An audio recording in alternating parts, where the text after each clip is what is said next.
या बुलेटिनच्या सुरुवातीला मोठी बातमी. पुण्यातल्या तनिषा भिसे मृत्यू प्रकरणी मोठी माहिती समोर येते.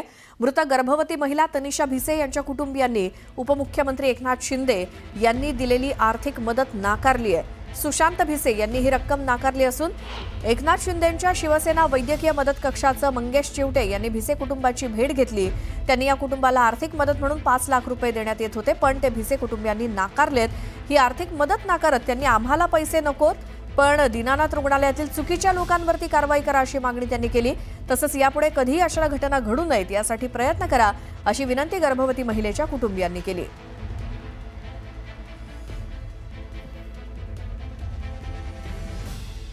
महत्त्वाच्या बातम्या. प्रायोजक पुष्कराज रागी डिलाइट्स, महाराष्ट्राचं लाडकं आणि नंबर 1 नाचणी सत्व.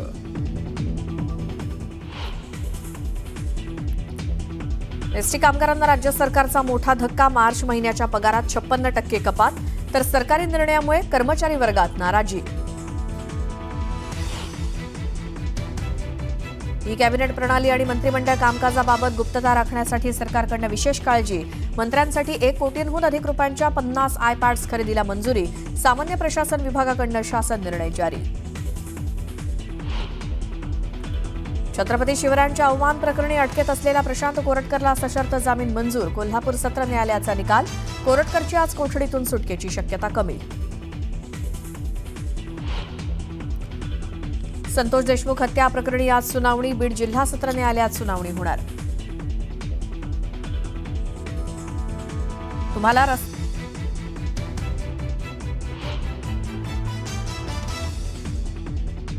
600 मीटरच्या रस्त्याकरता तुम्हाला रस्ता करायचाच होता तर मग खासदार निधीतनं पैसे का नाही दिले? सुप्रिया सुळेंच्या आंदोलनावरनं दादांचा खोचक सवाल.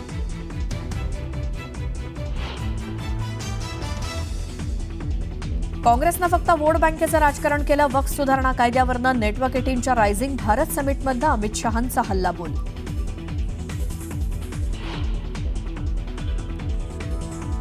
जय पवारांचा साखरपुडा सोहळा. कौटुंबिक वादळानंतर प्रथमच समारंभासाठी पवार कुटुंबीय एकत्रित येणार.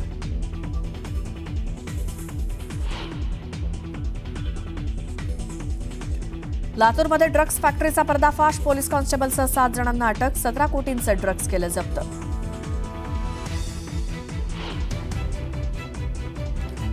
एल्फिन्स्टन पूल 15 एप्रिलपासून वाहतुकीसाठी बंद होणार. वरळी शिवडी उन्नत मार्गाच्या कामासाठी पूल बंद राहणार. 2 वर्षात नवा पूल बांधण्याचा पालिकेचा मानस. नवी मुंबई पालिका हद्दीत आज पाणीबाणी जलवाहिनी बदलण्याच्या कामासाठी शहरातील पाणीपुरवठा बंद, तर शुक्रवारी कमी दाबानं पाणीपुरवठा होणार.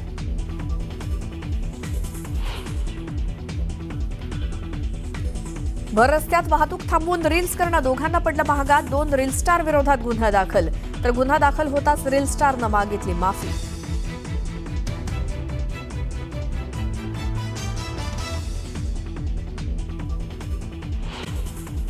नंतर स्वागत आणि एक सविस्तर बातमी. सध्या सोशल मीडिया उघडलं की रील्सचा पाऊस पडतो. आपली रील सगळ्यांपेक्षा भन्नाट असावी या नादापायी अनेक जण आचरटपणा सुद्धा करताना दिसतात. असाच एक घडलाय प्रकार अमरावतीमध्ये.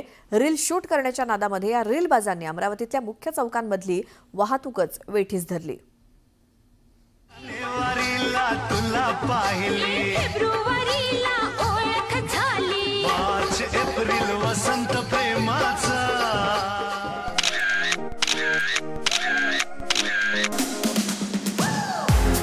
गाण्याच्या तालावर थिरकत रील्स बनवण्याच्या नादात धुंद झालेल्या दोघांनी अमरावतीतल्या पंचवटी चौकातलं ट्रॅफिक जाम केलं होतं.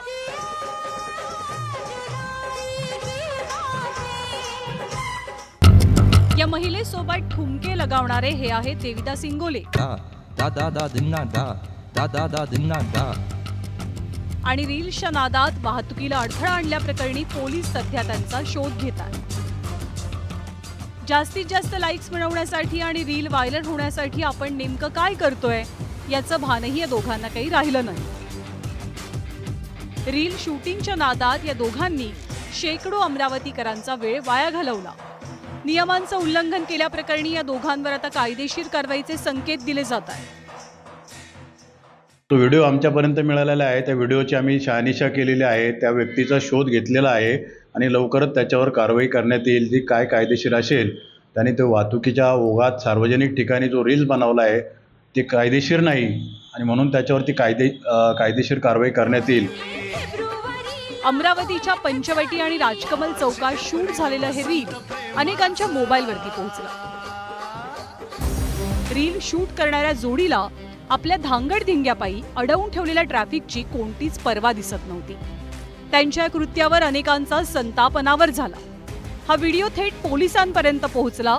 पोलिसांनी शहानिशा करून या दोघांवरही आता गुन्हा दाखल करण्याची तयारी केली आहे. या निमित्ताने मी सर्व रील स्टार किंवा जनतेला आव्हान करेल की कोणीही असं सार्वजनिक ठिकाणी इतर लोकांना किंवा सार्वजनिक जनतेला वाहनांना अडथळा होईल असे रील्स बनवू नये, जेणेकरून पोलिसांना त्यांच्यावर कायदेशीर कारवाई करणं अपरिहार्य असेल.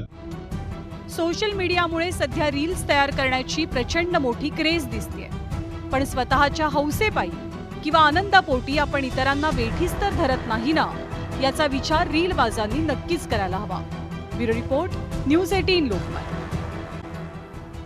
तर याच ड्रग्ज प्रकरणामध्ये माझा मुलगा किंवा सख्खा भाऊ जरी असला तरी कारवाई करा असे आदेश खासदार ओमराजे निंबाळकर यांनी दिलेत. ड्रग्ज प्रकरणामध्ये पुजाऱ्यांचा संबंध असल्याचं उघड झाल्यानंतर आता या पुजाऱ्यांचे राजकीय कनेक्शन समोर आल्याची चर्चा आहे.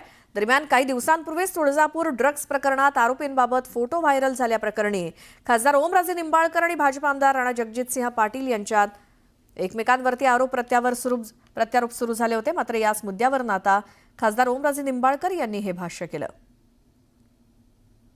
जर त्या ठिकाणी कुणाला वाचवायचा माझा प्रयत्न असता तर अमित शहांना मी पत्र लिहिलं असतं का? जर कुणाला वाचवायचा माझा प्रयत्न असतं तर सर्वोच्च जी नार्कोटिक्स ब्युरोची ही एजन्सी आहे केंद्राची सगळ्यात मोठी देशातली, तिला मी पत्र लिहून तिच्या प्रमुखाची मी स्वतः भेट घेतली असती का? आमदार कैलास पाटलांनी विधानसभेत लक्षवेधी सूचना मांडली असती का? मला वाटतं प्रत्येकाचा हेतू कसा आहे, कथनी आणि करणीमध्ये कुणाचा फरक आहे हे तुम्ही बघा आणि ज्याच्या फरक आहे त्याला विचारा किंवा नेमकं तुझी भूमिका काय म्हणून. आमची कथनी आणि करणीमध्ये काही फरक नाही, जे आहे तेच समोर आहे.